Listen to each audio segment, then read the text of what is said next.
বিশেষ করে যারা বাইং মাছ খেতে পছন্দ করেন না, আজকের রেসিপিটি আপনাদের জন্য। সুপ্রিয় দর্শক, আসসালামু আলাইকুম।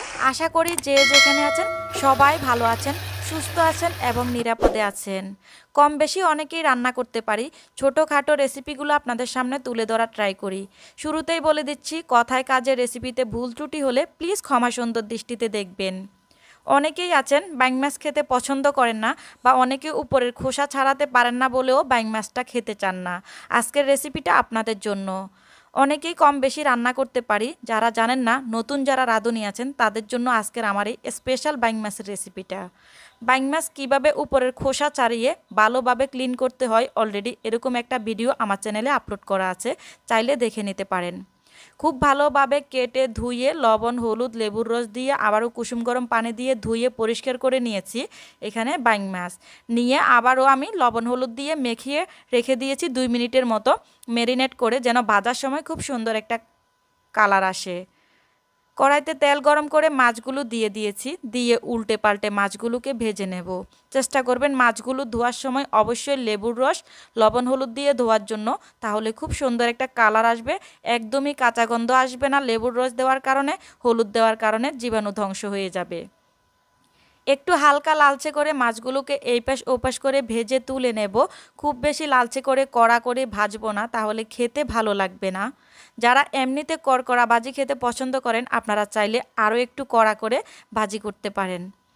মাছগুলো তুলে রেখে অবশিষ্ট যে তেল ছিল, সেই তেলে 1/2 কাপ পরিমাণ পেঁয়াজ কুচি দিয়ে দেব। তেল প্রয়োজন হলে আবারও অ্যাড করতে পারবেন। আমার কাছে মনে হয়েছে তেলের পরিমাণটা একটু কম হয়ে গেছে, তাই আমি আরও 2 টেবিল চামচ পরিমাণ সাদা তেল অ্যাড করে দিয়েছি। আজকের রেসিপির বিশেষত্ব হলো সরিষা, এটা অবশ্যই ব্যবহার করবেন। পেঁয়াজগুলোকে খুব ভালোভাবে নেড়ে চেড়ে একটু নরম করে নেব। চেষ্টা করবেন পেঁয়াজগুলো একটু নরম হয়ে গেলে বাটা পেঁয়াজ ব্যবহার করতে, এতে করে রান্নার টেস্ট অনেক গুণে বেড়ে যাবে। পেঁয়াজটা একটু হালকা লালচে হয়ে গেলে, একটু নরম হয়ে গেলে, কাঁচা গন্ধ দূর হওয়ার পর 2 টেবিল চামচ পরিমাণ পেঁয়াজ বাটা অ্যাড করে দিয়েছি। পেঁয়াজ বাটা দেওয়ার পরে আবারও খুব ভালোভাবে নেড়ে চেড়ে পেঁয়াজ বাটার কাঁচা গন্ধ দূর হওয়া পর্যন্ত অপেক্ষা করব। চুলার আঁচটা কমিয়ে রাখবেন, খুব বেশি বাড়িয়ে দিলে পুড়ে যাবে। আমি তো ননস্টিকের কড়াইতে রান্না করতেছি, তাই হয়তো লেগে যাওয়ার ভয় নেই, কিন্তু তারপরেও যদি আমরা বেখেয়ালি হই, যে কোনো রান্নাই কিন্তু পুড়ে যেতে পারে, যে কোনো পাতিলেই পুড়তে পারে। 1/2 চা চামচ পরিমাণ আদা বাটা, 1 চা চামচ পরিমাণ রসুন বাটা, 1 চা চামচ পরিমাণ জিরে বাটা দিয়ে দিয়েছি। আদার পরিমাণটা কম ব্যবহার করার কারণ, মাছে কিন্তু রসুনটা বেশি দিতে হয়, বিশেষ করে দেশি মাছে। নেড়ে চেড়ে কাঁচা গন্ধ দূর হওয়া পর্যন্ত অপেক্ষা করব। কিছুটা পরিমাণ পানি দিয়ে এখন গুঁড়ি মশলাগুলো দিয়ে দেব। হলুদ গুঁড়ি দিয়েছি 1/2 চামচের থেকে একটু বেশি। লাল মরিচের গুঁড়া ঝাল পছন্দ মতো দিতে পারেন। ধনিয়ার গুঁড়া 1 চা চামচ পরিমাণ। টেবিল চামচ ভর্তি করে দেইনি, চা চামচ করে দিয়েছি। টেবিল চামচ আর চা চামচ কিন্তু সমান নয়। 3 চা চামচ পরিমাণে 1 টেবিল চামচ হয়, এটা আমরা কম বেশি সবাই জেনে থাকি। যারা জানেন না তাদের জন্য বলে দিলাম। খুব ভালোভাবে পানি দিয়ে মশলাটাকে 3-4 মিনিট কষিয়ে নেওয়ার পর সর্ষে বাটা দিয়ে দিয়েছি 1 টেবিল চামচ পরিমাণ। আমি কিন্তু মাঝখানে নাড়ার সময় আরও 1 টেবিল চামচ পরিমাণ দিয়েছিলাম, তখন ভিডিওটা অন করতে ভুলে গিয়েছিলাম।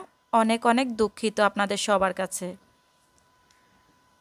ছোটোখাটো ভুলগুলো ক্ষমা সুন্দর দৃষ্টিতে দেখবেন, আপনাদের কাছে সব সময় এটাই কামনা করি। মানুষ মাত্রই তো ভুল হয়, আমরা কিন্তু কেউই ভুলের ঊর্ধ্বে নয়। খুব ভালোভাবে নেড়ে চেড়ে 3-4 মিনিটের মতো মশলাটা কষানো হয়ে গেলে উপরে তেলটা ভেসে ওঠার পরে লবণ দিয়ে দিয়েছি, কারণ শুরুতে লবণ দিতে ভুলে গিয়েছিলাম। তার জন্য এটা বলবো না যে রান্নার শেষে লবণ দিতে হবে বা কষানোর শেষে লবণ দিতে হবে, আমি ভুলে গিয়েছিলাম, তার জন্য আবারও দুঃখিত। ছোটোখাটো ভুল তো হতেই পারে, তাই না? খুব ভালোভাবে কষানো হয়ে গেলে আবারও এখানে আমি দিয়ে দিয়েছি বাইং মাছগুলো, দিয়ে আবারও খুব ভালোভাবে নেড়ে চেড়ে ভেজে নেব। কিছুক্ষণ কষিয়ে নেওয়া হয়ে গেলে একটু উল্টে পাল্টে দেব। একটু চেষ্টা করবেন সময় নিয়ে কষানোর জন্য। মাছগুলো আবারও ভাজা ভাজা হবে মশলার সঙ্গে, খেতে কিন্তু দারুণ লাগবে। খুব ভালোভাবে মাছগুলো ভাজা ভাজা কষানো হয়ে গেলে এখানে পানি অ্যাড করে দিচ্ছি। পানিটা দেওয়ার পরে একটু নেড়েচেড়ে দেব। খুব বেশি অতিরিক্ত পানি দেওয়া যাবে না। ঝোল যতটুকু পরিমাণে গ্রেভি খেতে পছন্দ করবেন ততটুকু পরিমাণে দেবেন। খুব বেশি ঝোল ঝোল রান্না করলে খেতে ভালো লাগবে না। অপেক্ষা করব 3 থেকে 4 মিনিট। 3 থেকে 4 মিনিট পর ঢাকনা দিয়ে রেখেছিলাম। ঢাকনা সরিয়ে দিয়ে দিয়েছি একটি টমেটো স্লাইস করে কেটে। যারা টমেটোটা খেতে পছন্দ না করবেন এখানে তারা নাও দিতে পারেন, তাতে কিন্তু স্বাদের হেরফের হবে না। আমার কাছে ভালো লাগে তাই আমি দিয়েছি। কাঁচামরিচ দিয়েছি 5-6টি, 3টে আস্ত দিয়েছি, 3টি মাঝখান থেকে ভেঙে দিয়েছি, যাতে খুব সুন্দর একটা ফ্লেভার আসে, আবার ঝালটাও ভিতরে চলে যায় তরকারির মধ্যে। আবারও 2 মিনিট অপেক্ষা করার পর বেশ কিছুটা পরিমাণ ধনিয়া পাতা কুচি দেব। ধনিয়া পাতা কুচি দিলে কিন্তু তরকারির টেস্টটা অনেক গুণে বেড়ে যায়। যারা খেতে পছন্দ করেন না আপনারা চাইলে শুধু ভাজা জিরার গুঁড়ি দিয়েও রান্নাটা করতে পারবেন। ধনিয়া পাতা কুচি দেওয়ার পর আবারও একটু নেড়েচেড়ে 1 মিনিটের মতো ঝাল করে নেব। 1 মিনিটের মতো জাল করে নেওয়ার পরে আমি এখানে দিয়ে দেব হালকা নেড়েচেড়ে ভাজা জিরার গুঁড়ি।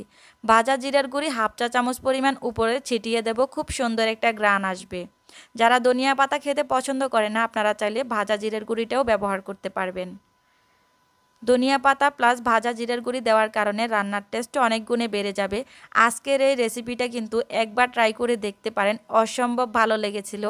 অনেকেই কিন্তু বাইং মাছ খেতে পছন্দ করেন না, আমার ফ্যামিলিতেও।